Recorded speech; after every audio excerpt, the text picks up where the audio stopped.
ಪೂಜೆ ಮಾಡುವಾಗ ಇವುಗಳು ಕಾಣಿಸಿದರೆ ದೇವರು ಒಲಿದಿದ್ದಾರೆ ಎಂದರ್ಥ. ಹಿಂದೂ ಧರ್ಮದಲ್ಲಿ ದೇವರು ಮತ್ತು ದೇವತೆಗಳ ಆರಾಧನೆಗೆ ವಿಶೇಷ ಪ್ರಾಮುಖ್ಯತೆಯನ್ನು ನೀಡಲಾಗಿದೆ.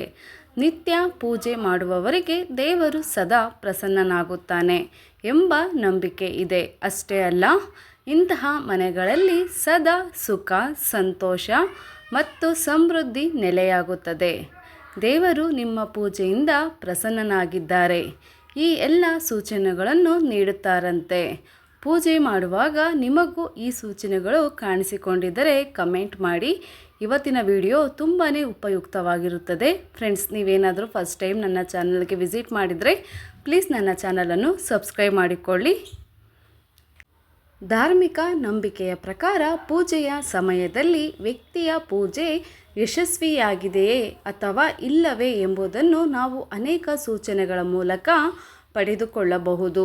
ಪೂಜೆ ಮಾಡುವಾಗ ದೇವರು ನೀಡುವ ಕೆಲವೊಂದು ಸೂಚನೆಗಳು ಶುಭವನ್ನು ಸೂಚಿಸಿದರೆ ಇನ್ನು ಕೆಲವೊಂದು ಸೂಚನೆಗಳು ಅಶುಭವನ್ನು ಸೂಚಿಸುತ್ತದೆ. ದೇವರ ಪೂಜೆಯಲ್ಲಿ ನಾವು ಏನನ್ನು ನೋಡಿದರೆ ಅಥವಾ ದೇವರು ಶುಭ ಸೂಚನೆಯನ್ನು ಏಕೆ ನೀಡುತ್ತಾನೆ ಎಂದು ಇವತ್ತಿನ ವಿಡಿಯೋದಲ್ಲಿ ತಿಳಿಯೋಣ.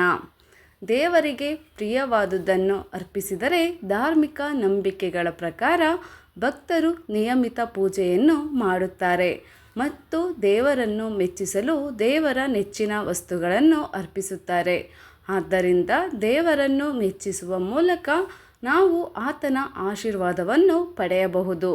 ದೇವರು ಪ್ರಸನ್ನನಾಗುತ್ತಾನೆ ಮತ್ತು ಭಕ್ತರಿಗೆ ಅಂತಹ ಅನೇಕ ಚಿಹ್ನೆಗಳನ್ನು ನೀಡುತ್ತಾನೆ. ಅದನ್ನು ಸಮಯಕ್ಕೆ ಅರ್ಥ ಮಾಡಿಕೊಂಡರೆ ಭವಿಷ್ಯದಲ್ಲಿ ಮಂಗಳಕರ ಫಲಿತಾಂಶವನ್ನು ಪಡೆದುಕೊಳ್ಳಬಹುದು. ದೇವರ ದೀಪ ಶಾಸ್ತ್ರದ ಪ್ರಕಾರ ಪೂಜೆ ಮಾಡುವಾಗ ದೀಪದ ಬೆಂಕಿ ಅನೇಕ ರೀತಿಯ ಚಿಹ್ನೆಗಳನ್ನು ನೀಡುತ್ತದೆ. ದೀಪದ ಬೆಂಕಿಯು ಮೇಲಕ್ಕೆ ಹೋದರೆ ದೇವರು ನಿಮ್ಮ ಪೂಜೆಯನ್ನು ಒಪ್ಪಿಕೊಂಡಿದ್ದಾನೆ ಎಂದು ನೀವು ಅರ್ಥ ಮಾಡಿಕೊಳ್ಳಬೇಕು ಎನ್ನುವ ನಂಬಿಕೆ ಇದೆ. ದೇವರು ನಿಮ್ಮ ಭಕ್ತಿಗೆ ಮೆಚ್ಚಿದ್ದಾನೆ ಮತ್ತು ಶೀಘ್ರದಲ್ಲೇ ಅವನು ನಿಮ್ಮ ಎಲ್ಲ ಇಷ್ಟಾರ್ಥಗಳನ್ನು ಪೂರೈಸುತ್ತಾನೆ ಎಂಬುದಾಗಿದೆ. ದೇವರಿಗೆ ಅರ್ಪಿಸಿದ ಹೂವು ಪೂಜೆಯ ಸಮಯದಲ್ಲಿ ಹೂವುಗಳು ಅಥವಾ ಹೂಮಾಲೆಗಳು ದೇವರ ಚಿತ್ರ ಅಥವಾ ವಿಗ್ರಹದಿಂದ ನಿಮ್ಮ ಬಳಿಗೆ ಬಂದು ಬಿದ್ದರೆ ಅದನ್ನು ಧರ್ಮಗ್ರಂಥಗಳಲ್ಲಿ ಮಂಗಳಕರ ಸಂಕೇತವೆಂದು ಪರಿಗಣಿಸಲಾಗುತ್ತದೆ ಎಂಬ ಧಾರ್ಮಿಕ ನಂಬಿಕೆ ಇದೆ.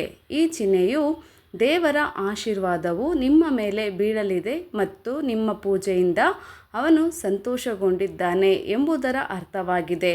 ನಿಮ್ಮ ಬಯಕೆ ದೇವರನ್ನು ತಲುಪಿದೆ ಮತ್ತು ಅದು ಶೀಘ್ರದಲ್ಲೇ ಈಡೇರುತ್ತದೆ ಎಂದು ಅರ್ಥ ಮಾಡಿಕೊಳ್ಳಬೇಕು.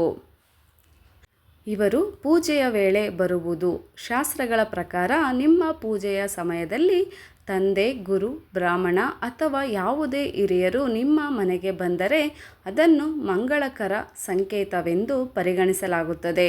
ಈ ಚಿಹ್ನೆಯು ದೇವತೆಗಳು ಮತ್ತು ದೇವರುಗಳು ನಿಮ್ಮ ಪೂಜೆಯನ್ನು ಒಪ್ಪಿಕೊಂಡಿದ್ದಾರೆ ಎಂದರ್ಥ ಹಾಗೂ ದೇವರು ಶೀಘ್ರದಲ್ಲೇ ನಿಮ್ಮ ಎಲ್ಲ ಸಮಸ್ಯೆಗಳನ್ನು ತೊಡೆದು ಹಾಕಲಿದ್ದಾರೆ ಎಂದರ್ಥ. ಕಣ್ಣಿನಲ್ಲಿ ನೀರು ಪೂಜೆ ಮಾಡುವಾಗ ನಿಮ್ಮ ಕಣ್ಣುಗಳಿಂದ ನೀರು ಬಂದರೆ ನಿಮ್ಮ ಪೂಜೆಯನ್ನು ದೇವರುಗಳು ಮತ್ತು ದೇವತೆಗಳು ಒಪ್ಪಿಕೊಂಡಿದ್ದಾರೆ ಎಂದು ಅರ್ಥ ಮಾಡಿಕೊಳ್ಳಬೇಕು. ನೀವು ದೇವರಿಗೆ ಯಾವ ಆಸೆಯನ್ನು ವ್ಯಕ್ತಪಡಿಸಿದರೂ ಅದು ಶೀಘ್ರದಲ್ಲೇ ಈಡೇರುತ್ತದೆ. ವೀಕ್ಷಕರೇ, ಇವತ್ತಿನ ವಿಡಿಯೋ ನಿಮಗೆ ಇಷ್ಟವಾಗಿದೆ ಎಂದು ಭಾವಿಸುತ್ತೇನೆ. ಇಷ್ಟ ಆದರೆ ಈ ಕೂಡಲೇ ನನ್ನ ಚಾನಲನ್ನು ಸಬ್ಸ್ಕ್ರೈಬ್ ಮಾಡಿಕೊಳ್ಳಿ. ಆದಷ್ಟು ಈ ವಿಡಿಯೋನ ನಿಮ್ಮ ಫ್ರೆಂಡ್ ಜೊತೆ ಶೇರ್ ಮಾಡಿ.